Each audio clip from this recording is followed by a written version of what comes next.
So, is my affair Bermuda Triangle theory true? This was the main reason I wanted to do the survey that we did recently of the cheating partners and the betrayed partners and find out what they thought about the theory. So, we surveyed over 5,700 people and we consolidated their answers and we've got some really interesting results. Okay, so to find out about the affair Bermuda Triangle, I asked people this question. How strongly do you agree or disagree with this statement? Before the affair, I was not feeling good. The relationship was strained, and then a trauma or trigger made me reach out for an affair to relieve my pain.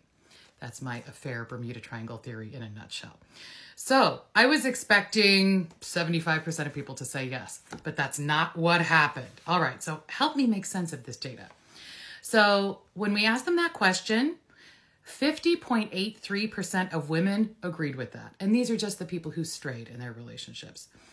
Only 48% of men agreed with that. So then we broke this down into components. We asked them, was your relationship strained? 77% of women said yes. 70% of men said yes. We also asked them, what was your mood before the affair? We asked on a scale of 1 to 5. The average score for women was 2.36, so that's a little bit below the midpoint. And for men, it was 2.32. So we see that they are a little bit, depressed on the mood scale, right?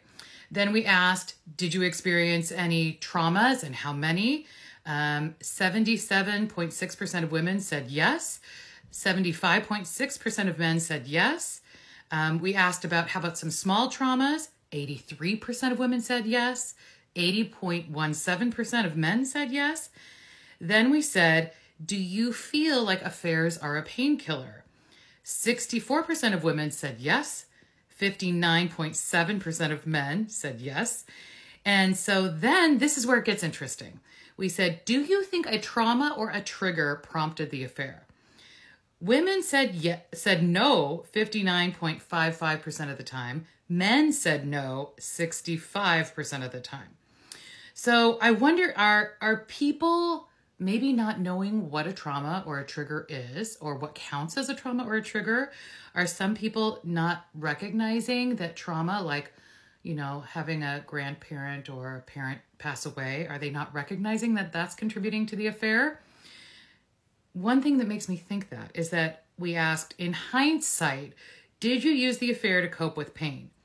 68% of women said yes, 70% of men said yes. So I think where we're getting stuck is the idea of a trauma or a trigger. And maybe there's some confusion about what a trigger is. So tell me what you think about this. I am trying to sort through this. And, one interesting part of science is you don't always find what you're expecting, right? I care about being honest and having integrity. So that's why I want to tell you, hey, my idea was not completely right. It was true in my practice, but it's not always true. Or at least it's more nuanced, and I've got to figure that out. The cool thing about science is that sometimes you find amazing things that you weren't looking for. Like we're finding all sorts of data about how to predict who's going to reconcile and who's going to heal. So I'm going to talk way more about that soon. But what do you think about this affair Bermuda Triangle idea?